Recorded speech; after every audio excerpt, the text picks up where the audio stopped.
Hello everyone, this is Paul Parkinson. Welcome to the Sumerian Enigma blog. In case you haven't read my book, let me invite you to go to my website and have a look. The book is called The Sumerian Enigma, and my website is called SumerianEnigma.com, and you can go there by clicking the link below this video. You can also order the book in any of the download tabs, or you can simply go to Barnes & Noble, Amazon, and type in The Sumerian Enigma.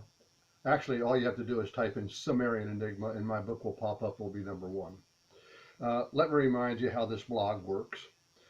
There were 6 categories, and they are fact, past, the present, politics, religion, and technology.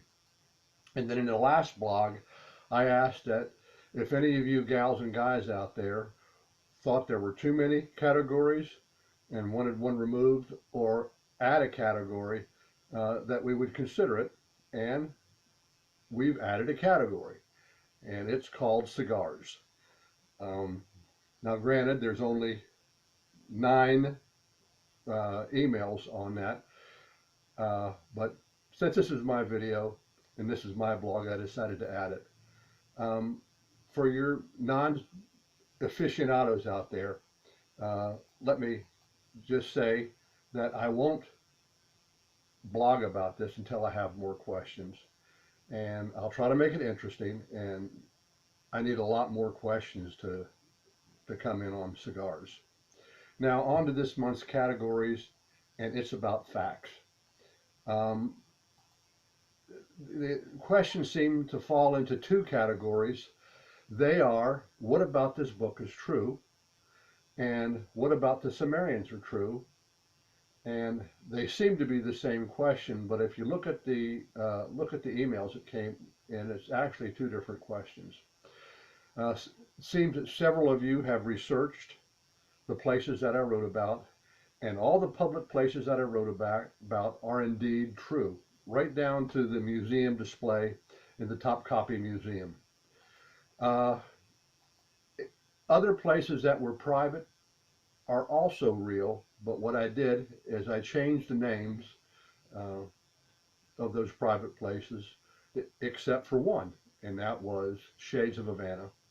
And it was a real cigar store. It's now closed, and it was owned by my children and me. And yes, I was called the Pope. Now, a lot of questions seem to center around the Central American dig that we wrote about.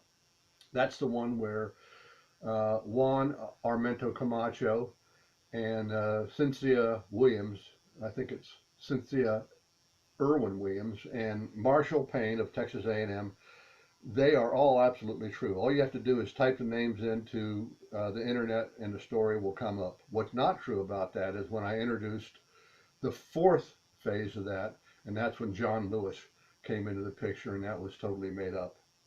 Now, as to who had the mojo to get the Mexican government to do what they did, I have my opinions, but that's still a mystery. Now on to the Sumerians. Everything that I wrote about the Anunnaki and the Sumerians had to be novelized. However, everything I wrote about them is fact according to the cuneiform tablets.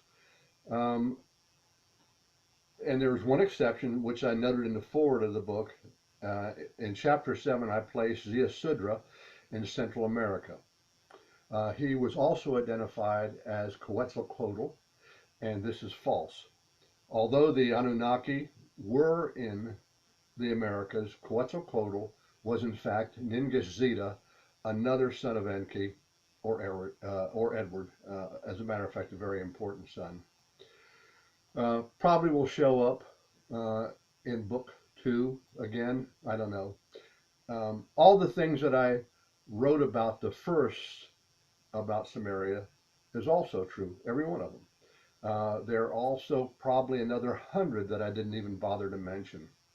I also mentioned that I chose the Sumerian mythos because it is the earliest written account of what happened to us, the who, when, what, why.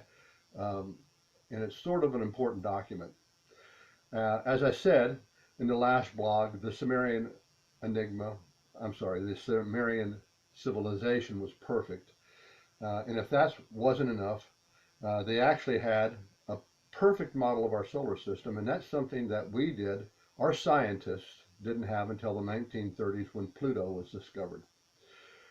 They had a little bit different way of counting the planets. Um, Standing on their planet, they counted Pluto as the first planet, then Neptune, Uranus, Saturn, Jupiter, Mars, and then Earth. And so it turns out that Earth, in their way of accounting, is not the third planet, but the seventh planet. Seventh planet from Nibiru.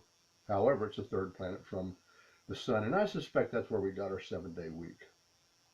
Uh, there's also other things that come up in mythology and numbers that I suspect have something to do with how the Sumerians or how the Anunnaki looked at things. Now I want to address some complaints. It seems that a lot of you out there had a problem when you're reading the first chapter in the dialogue when the drone Lilith went rogue. And the dialogue, however, is an accurate syntax of how pilots and controllers communicate with each other. And if you think about it, it makes perfect sense. All these flights are recorded, and it goes something like this. The dialogue lets you know who exactly who's being addressed and who exactly is addressing that person, and then they make a statement or ask a question.